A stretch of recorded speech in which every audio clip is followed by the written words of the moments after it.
Get those hands up and pray.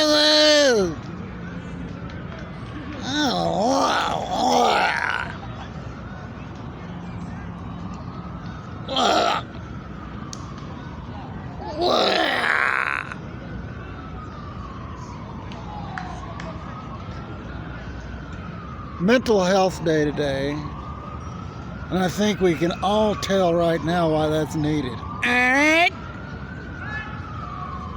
No, seriously, anytime that I get just overwhelmed by the absolute stupidity, the absolute paganism, the absolute rampant dishonoring of everything holy, the absolute disregard for creation, the absolute man-centered, ridiculous notion of free self-determination, all the silliness, all the enlightenment nonsense. It doesn't just hit me all at once, but it just builds up. You know, it's like a sore. It's like a pus-filled sore of poison that just builds and builds and builds, and then bang! Just explodes. And what I do when it explodes, in order to stop the pus from being just a non-stop volcano, is listen to my series on Romans from John Piper and the absolute sovereignty of God. So wonderful to know that He's in control. He determines all things. Everything is decided by Him. Okay, well, I have to give y'all a little shot of this. Ice cold water. They're gonna sing it, so here we go.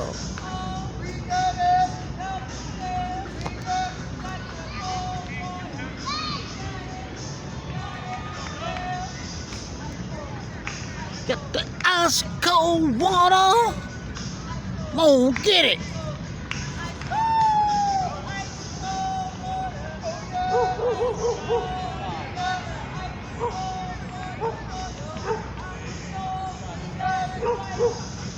How can you not jam to that? Ice cold water. Ooh, ooh. Get 'em up and pray. But no, I mean it's cathartic. The sovereignty of God is so wonderful, so cathartic. Look, it's the reason for missions, because it's not man feeling like he has to trick another man into using his free will to believe. It's the absolute certainty that it has nothing to do with free will, but God.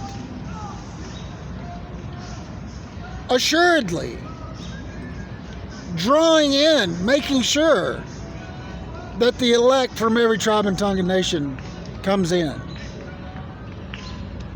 That's the reason we have missions.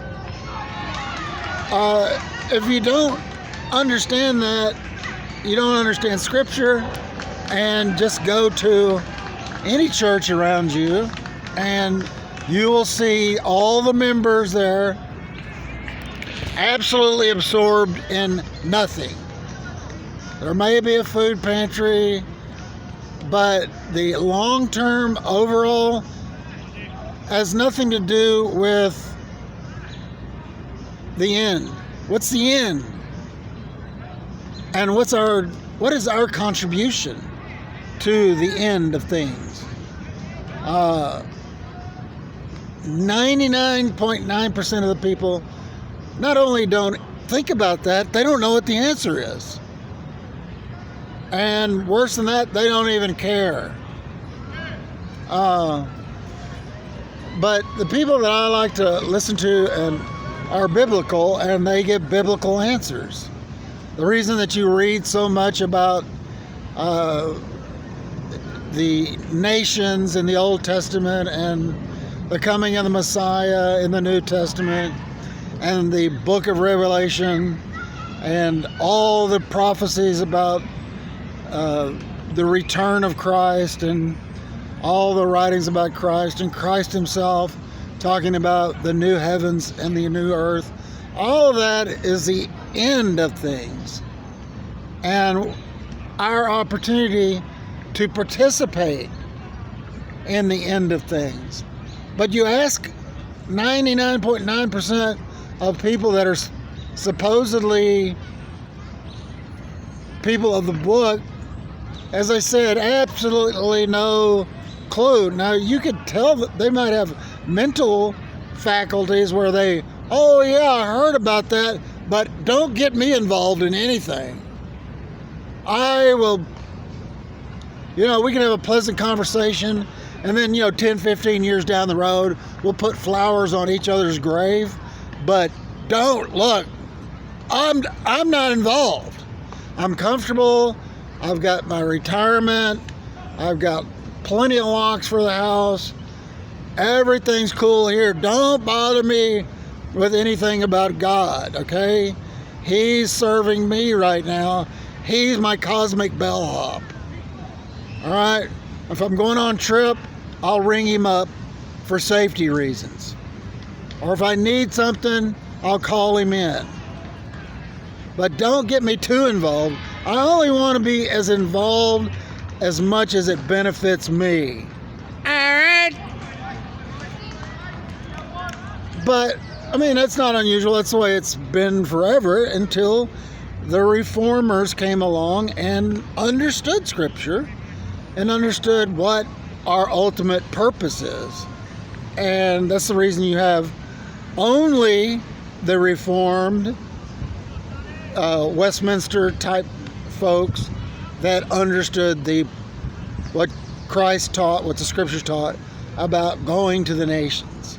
And that's why you have the entire book, all 1,500 pages, whatever it is, focused on ultimate worship in heaven.